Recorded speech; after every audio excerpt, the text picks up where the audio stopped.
Hello छोटे छोटे बच्चों, क्या हाल चाल है। अरे भैया पढ़ रहे हो ना। एग्जाम देखिए एकदम करीब आ गया है। अक्टूबर शुरू हो गया है।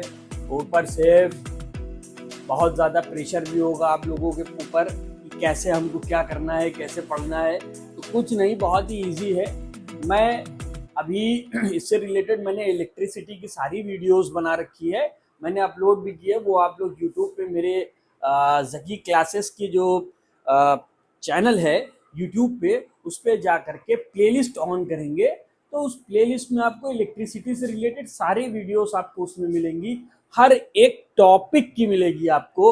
आप अगर उसमें खोलेंगे तो आपको हर एक चीज़ें मिलेंगी। हाउस होल्ड सर्किट की मिलेगी, आपके घर में कैसे लाइट आती है, आपके शहर में कैसे लाइट आती है, उससे रिलेटेड जो भी फॉर्मूलाज हैं वो सारी चीज़ें मैंने कवर की है। घर में कैसे वायरिंग होती है, फिर उसके बाद आपका इलेक्ट्रोमैग्नेटिज्म के पार्ट मैंने कवर किए हैं। ओस्टेड लॉ कंप्लीट किया है, फैराडेज लॉ कंप्लीट किया है, Fleming's right hand rule, Fleming's left hand rule, Fleming right hand thumb rule, Lenz law, Faraday's law, electromagnetic induction, AC generator, DC motor, है ना। सारी चीजें मैंने उसमें हमने कवर की है। तो आज मैं आप लोगों के लिए लेकर के आया हूँ फिजिक्स का वो चैप्टर जिसका नाम है फोर्स, है ना। आप लोगों ने इससे पहले अपनी प्रीवियस क्लास में क्लास 7, 8, 9 में यूजुअली पढ़ा होगा कि फोर्स किसको कहते हैं। आज मैं आप लोगों को बहुत ही आसान भाषा में फोर्स के बारे में बताऊंगा। तो चैनल को जो लोगों ने सब्सक्राइब नहीं किया वो लोग चैनल को सब्सक्राइब कर ले, और मैं आपको इससे रिलेटेड सारी वीडियोस बनाता रहूंगा। बहुत ध्यान से देखिए, आपकी यहाँ पर लिखा हुआ है फोर्स, है ना।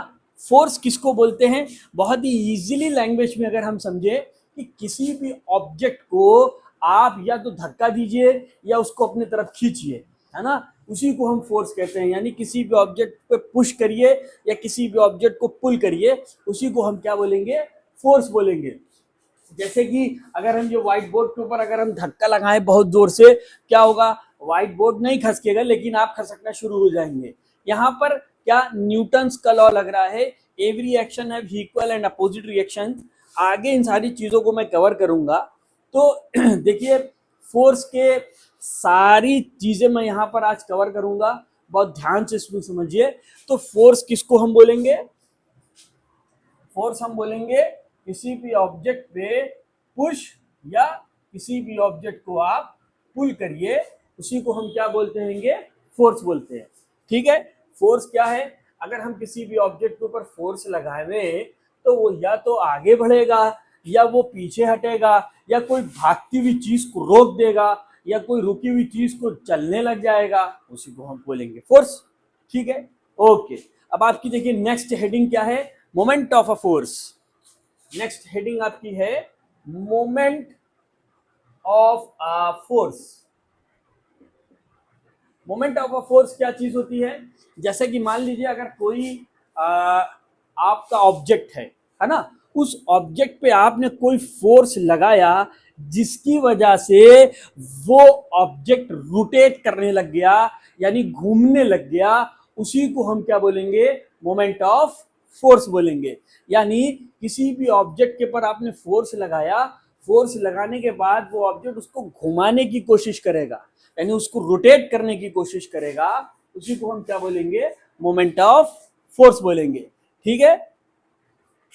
यानी अगर हमारे पास मान लीजिए कोई ऐसा ऑब्जेक्ट है जिसके ऊपर हमने अगर फोर्स लगाया, ये ऑब्जेक्ट है, हमने इसके ऊपर परपेंडिकुलर फोर्स लगाया, वो यूं इधर की तरफ घूमना शुरू हो गया, या हमने इधर की तरफ किसी ऑब्जेक्ट के ऊपर फोर्स लगाया, वो इधर की तरफ यूं घूमना शुरू हो गया, है ना। तो बीच में मान लीजिए ओरिजिन है, इससे आप यहां से फोर्स लगा रहे हैं या यहां से आप फोर्स लगा रहे हैं, वो उसको घुमाने की कोशिश कर रहा है, उसी को हम बोलेंगे मोमेंट ऑफ फोर्स। ठीक है। तो मोमेंट ऑफ फोर्स क्या चीज होती है, ये किसी ऑब्जेक्ट के ऊपर अगर आप फोर्स लगाएंगे वो उसको घुमाने की कोशिश करेगा, उसी को हम बोलेंगे मोमेंट ऑफ फोर्स। ठीक है। अब अच्छा देखिए, इसका फॉर्मूला क्या होता है,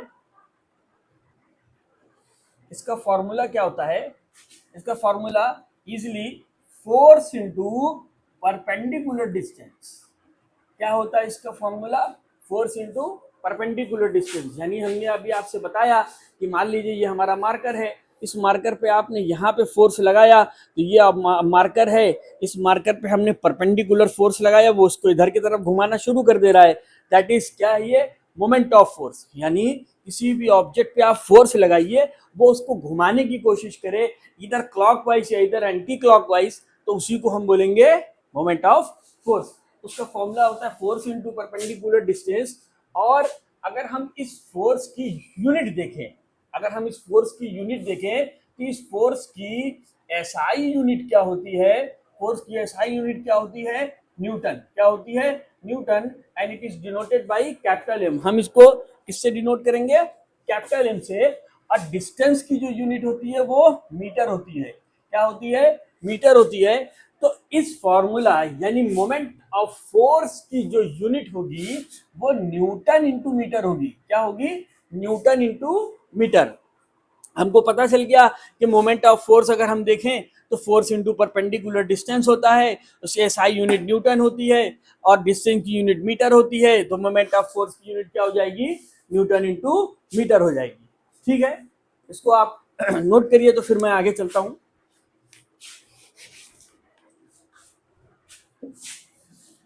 अरे डम डम डिगा डिगा मौसम भीगा भीगा। लोगों देखिए एकदम परेशान नहीं होइएगा, है ना, हम हैं, ठीक है। ये जो भी चीजें आपको इससे रिलेटेड हमसे पूछनी होगी तो आप लोग हमको इसमें कमेंट करके पूछ सकते हैं। हाँ ठीक है, अब आगे चलता हूँ। आगे इस चैप्टर की नेक्स्ट हेडिंग है ट्रांसलेशनल मोशन। क्या है, ट्रांसलेशनल मोशन। ट्रांसलेशनल मोशन किसको बोलते हैं, कोई लीनियर मोशन में अगर है, जैसे कि किसी ऑब्जेक्ट के ऊपर आपने फोर्स लगाया, ये ऑब्जेक्ट है, इसके ऊपर आपने यूं फोर्स लगाया, भागना शुरू कर दिया आगे की तरफ, या इस पर खींचना शुरू कर दिया पीछे की तरफ। मैंने फोर्स बताया था, या तो पुश करेगा या तो पुल करेगा। तो ट्रांसलेशनल मोशन वो चीज है कि किसी भी ऑब्जेक्ट के ऊपर आप फोर्स लगाइए, वो आगे की तरफ बढ़े, या किसी ऑब्जेक्ट को खींचने की कोशिश करिए, वो आपकी तरफ आ जाए, that is called a translational motion. Translational motion आप ये भी कह सकते हैं कि जैसे कि जो चारों तरफ जो भी फोर्स लग रहा है ना, किसी भी ऑब्जेक्ट का जो चारों तरफ जो फोर्स लग रहा है, यानी समेशन ऑफ टोटल फोर्स, जो उसका टोटल फोर्स होगा वो किसके बराबर होगा, वो जीरो के बराबर होगा। यानी जो भी टोटल फोर्स आपका ट्रांसलेशनल मोशन में जो भी फोर्स लग रहा है वो आपके जीरो के बराबर होगा। यानी कि मान लीजिए कोई टेबल है, किसी टेबल के ऊपर अगर कोई ऑब्जेक्ट रखा हुआ है ना, तो किसी टेबल के ऊपर ऑब्जेक्ट जब रखा है तो इसका कोई मास होगा, और ये टेबल पे इसलिए रखा हुआ है कि कोई ग्रेविटी लग रही है। जैसे आप हैं, जैसे मैं हूं, जमीन पे खड़ा हुआ हूं, है ना, तो मैं अगर ऐसे सिस्टेड ऐसे खड़ा हो गया तो इट मीन्स जो मेरी बॉडी है वो गुरुत्वाकर्षण बल यानी due to acceleration due to gravity की वजह से एक जगह पे ऐसे करके खड़ी है, मेरी कोई मास होगा। मास को ग्रेविटी से मल्टीप्लाई किए, मास को ग्रेविटी से मल्टीप्लाई किए, क्या हो गया, वेट हो गया। और इसका एक नॉर्मल फोर्स ऊपर की तरफ लगता है जिसको रिएक्शनरी फोर्स बोलते हैं, जिसके वजह से ये इसको इक्विलिब्रियम कंडीशन में किए हुए है ना। तो ट्रांसलेशनल मोशन क्या हो गया आपका, कि कोई भी ऑब्जेक्ट है उसका समेशन ऑफ फोर्स यानी टोटल फोर्स तो किसके बराबर हो जाएगा, जीरो के बराबर।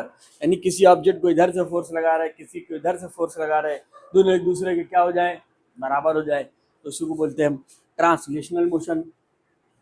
दूसरा आपका है रोटेशनल मोशन।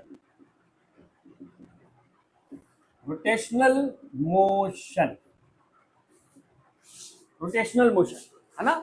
रोटेशनल मोशन में मान लीजिए जैसे ये आपका सीसॉ है, बीच में आपका फलक्रम है ना, आपका सीसॉ है।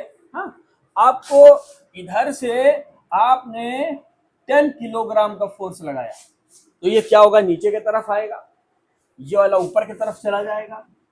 इधर से भी आपने 10 किलोग्राम का फोर्स लगा दिया तो ये क्या करेगा, ये भी इधर की तरफ आपका आ जाएगा, दोनों ही तरफ से आपके क्या हो जाएंगे, बराबर हो जाएंगे। यानी रोटेशनल मोशन क्या कहता है, summation of total moment of force, यानी जो टोटल मोमेंट ऑफ फोर्स आपका होगा वो किसके बराबर हो जाएगा, गुल्ला, गोले के बराबर, किसके बराबर, जीरो के बराबर। यानी ट्रांसलेशनल मोशन में मैंने बताया कि टोटल फोर्स जो होगा वो जीरो के बराबर होगा और moment of force rotational motion में जीरो के बराबर होगा। ठीक है, इसको आप नोट करिए, तो फिर मैं इसके आगे का टॉपिक शुरू करता हूं।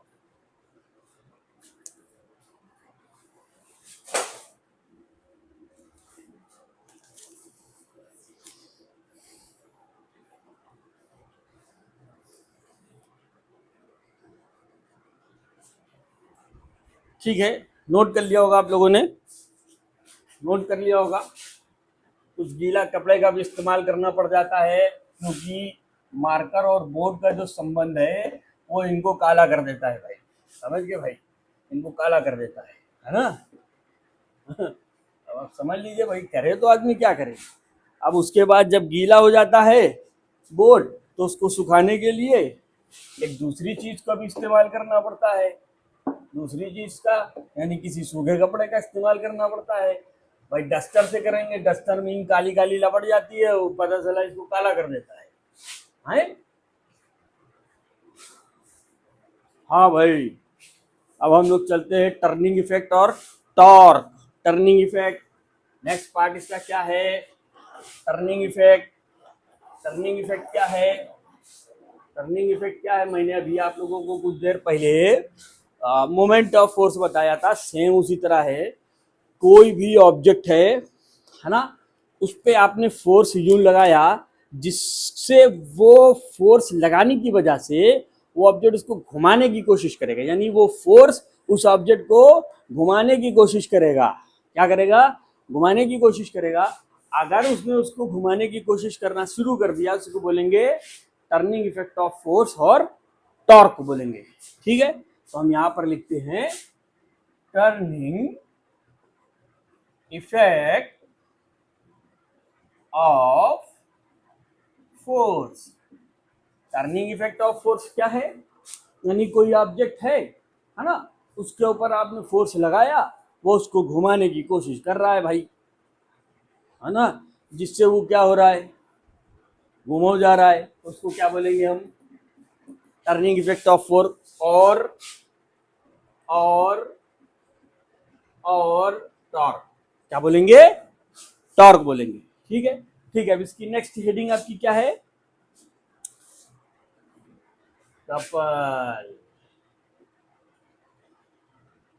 कपल, कपल समझ रहे हो, वो वाला कपल नहीं, फिजिक्स वाला कपल है। जैसे मान लीजिए कोई दो बॉडी है ना, उस पे इक्वल या अपोजिट पैरेलल फोर्स किसी सेम लाइन में लग रहा है ना, क्या, इक्वल या अपोजिट पैरेलल फोर्स किसी सेम लाइन में आपके लग रहा है, उसी को हम क्या बोलेंगे, कपल बोलेंगे, है ना, कपल बोलेंगे। जैसे आपने नल देख लिया, टैप, यूं आपने टैप घुमाया, तो आप ये पकड़ के यूं घुमा रहे हो उसको, एक इधर की तरफ घुमा रहे हैं, ये वाला अंगूठा उसको उधर की तरफ घुमा रहा है, यानी ये इधर की तरफ, वो उधर की तरफ, है ना। तो दो ऐसे ऐसे टैप आप घुमाते हैं, ऐसे ऐसे करके खोलते हैं, खोलते हैं ऊपर आ जाता है, टाइट करके नीचे चला जाता है। या आपने किसी को पेचकस ले लिया, स्क्रू ड्राइवर, कोई इसकी स्क्रू को यूं टाइट करना शुरू करा नीचे की तरफ, तो कपल ऑफ फोर्स, घुमा रहे हैं आप, मार्कर घूम रहा, यानी शीशा, सॉरी क्या बोलते हैं इसको, मैंने मान लिया कि ये क्या है, स्क्रू ड्राइवर, घुमा रहे हैं भाई। अब तो मशीन आ गई, ड्रिल मशीन, लगाइन पे मारी, से अंदर चला गया, टाइट हो गया। और क्या, कपल तो है भाई, उसको घुमा रहे हैं ना आप, कपल ऑफ फोर्स यूं घुमा रहे हैं या यूं घुमा रहे हैं आप, कपल ऑफ फोर्स। यानी कपल किसको बोलेंगे कि two bodies equal and opposite parallel forces in a same line, it is called a couple, है ना। फॉर एग्जांपल, बहुत ध्यान से देखते रहिए, सब्सक्राइब करना ना भूलिएगा भैया, समझ रहे हैं। फॉर एग्जांपल, कपल का मान लीजिए हमने एक लाइन ले लिया, ठीक, इस लाइन का ये वाला पॉइंट का नाम ए है, ये वाले पॉइंट का नाम बी है ना। एक फोर्स इस पे नीचे की तरफ लग रहा है, ये बीच में पॉइंट इसको हम मान लेते हैं वो, है ना। ठीक, नीचे की तरफ ये वाला फोर्स ऊपर की तरफ, भाई बीच बीचवा का डिस्टेंस तो हो ही, ए बी के बीच की कोई डिस्टेंस तो होगी। हाँ भाई, ये ए बी है, मान लीजिए ये आपका मार्कर है, शीशा है, इसकी यहाँ से यहाँ तक की कोई दूरी होगी कि नहीं होगी, उसको डी मान लिया हमने, डी है ये। एक नीचे की तरफ फोर्स है ऊपर, ये वाला जो फोर्स लगाएगा वो उसको इधर घुमाएगा, और ये वाला जो भाई साहब फोर्स होगा उसको इधर की तरफ घुमाएगा। देख लीजिए, वो यूं यूं यूं यूं घूम रहा है, either anti clockwise either clockwise. Couple में क्या, अभी मैंने टाइप का एग्जांपल दिया था आपको, है ना। या तो आप उसको सु सु सु सु सु घुमा दिए क्लॉकवाइज, सु सु सु सु एंटी क्लॉकवाइज, तो क्या बोलेंगे उसको, कपल बोलेंगे। यानी मैंने एक एग्जांपल यहाँ पे बना रखा है, उसको आप नोट कर लीजिए, फिर मैं आगे चलता हूँ।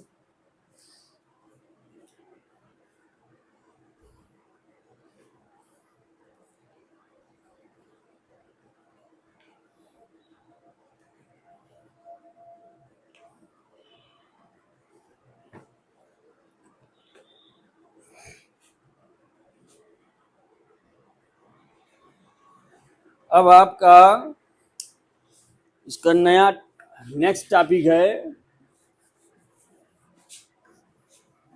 Equilibrium of body,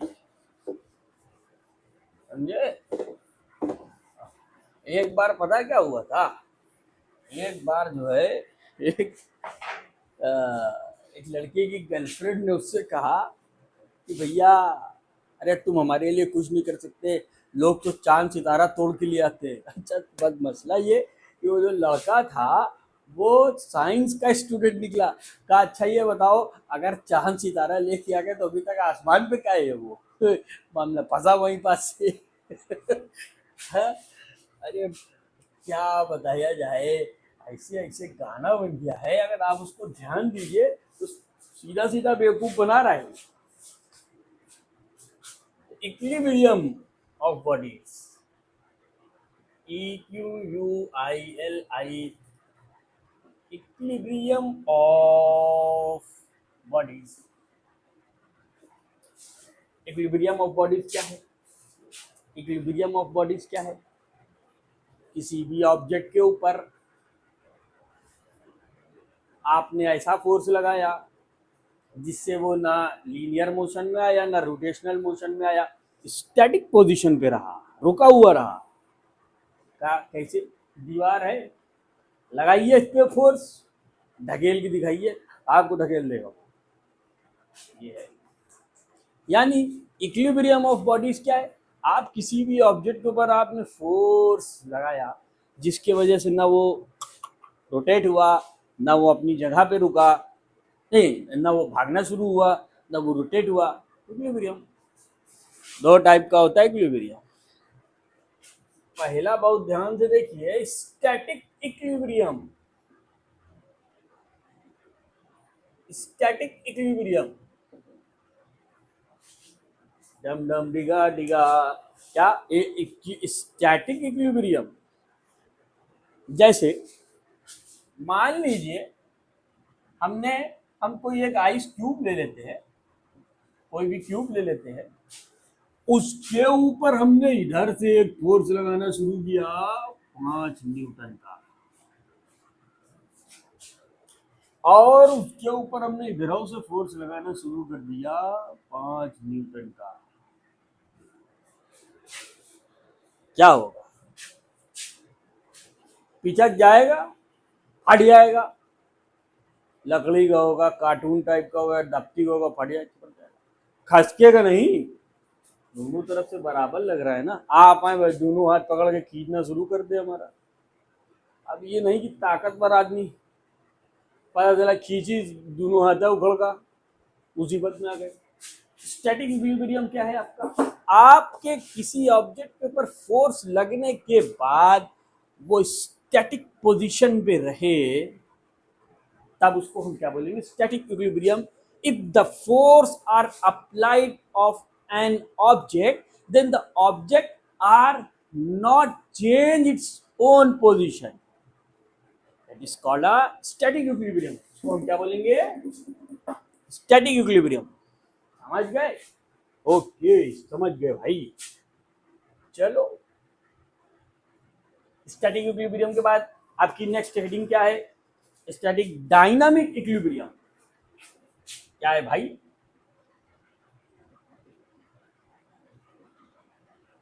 dynamic equilibrium. Dynamic equilibrium क्या है? किसी भी ऑब्जेक्ट के ऊपर आपने फोर्स लगाना शुरू कर दिया, फोर्स लगाना शुरू कर दिया, वो यूनिफॉर्म मोशन में आ गया. जैसे आप एरोप्लेन देखिए, एरोप्लेन जब उड़ता है तो कांस्टेंट हाइट से ऊपर उड़ता रहता है, फिर उसके बाद एक पोजीशन पे आके वो यूं सीधा चलना शुरू हो जाता है, इधर उधर मोड़ता उड़ता भी.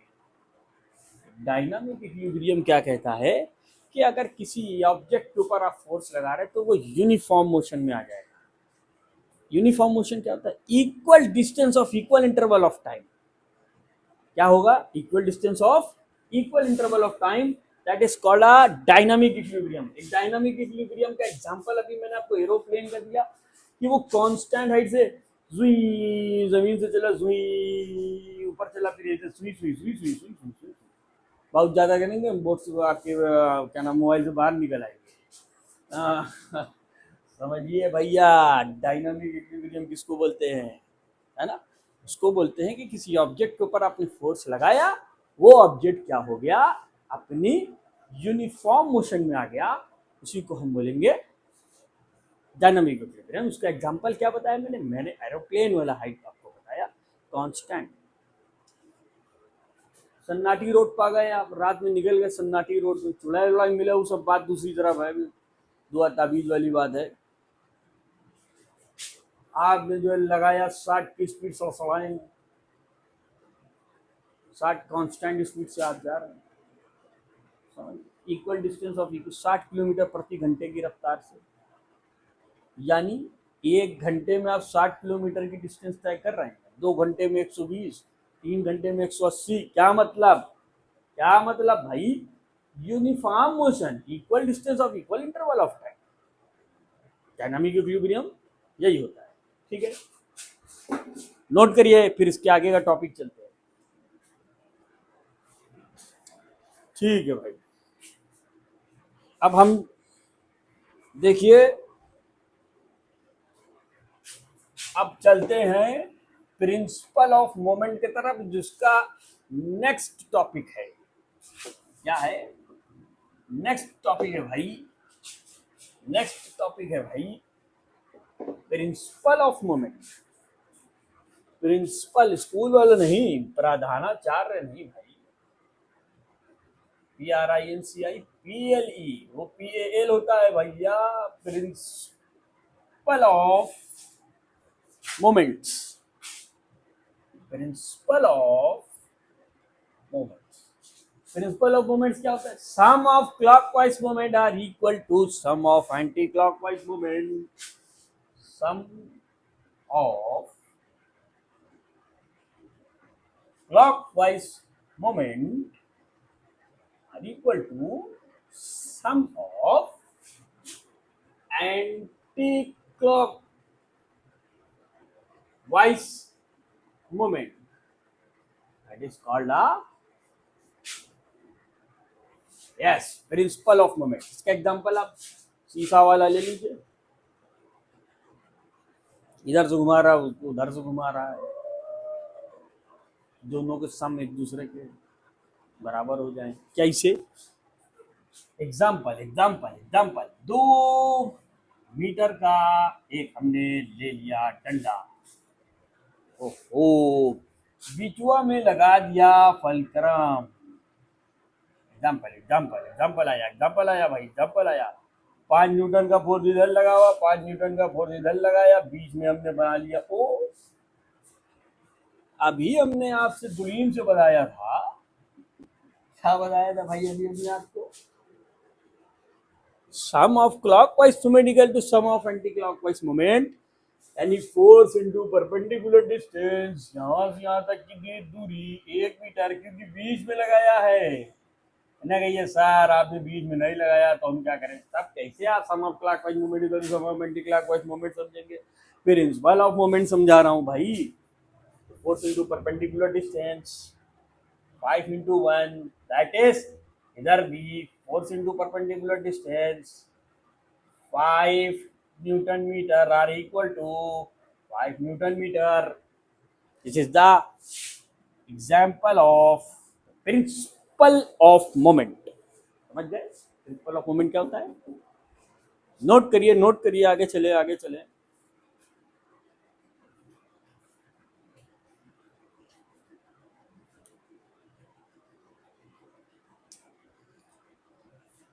ओके, चैप्टर का ये वाला पार्ट यहीं पे समाप्त होता है। अब हमें आगे आपको लेक्चर में सेंटर ऑफ ग्रेविटी बताता हूँ। समझ गए भाई? इसको देखिए, सब्सक्राइब करते रहिए, बहुत ही आनंद आएगा आपको, पढ़ने में मज़ा आ जाएगा एकदम। समझ लीजिए अपनी ज़िंदगी में इतना मज़ा ना लीजिएगा, बढ़िया एकदम बोर्ड में एग्जाम होगा और यही सब लेक्चर से आएगा एग्जाम में। चैलेंज दे रहा हूँ, पढ़िएगा एग्जाम, ठीक है? Good bye.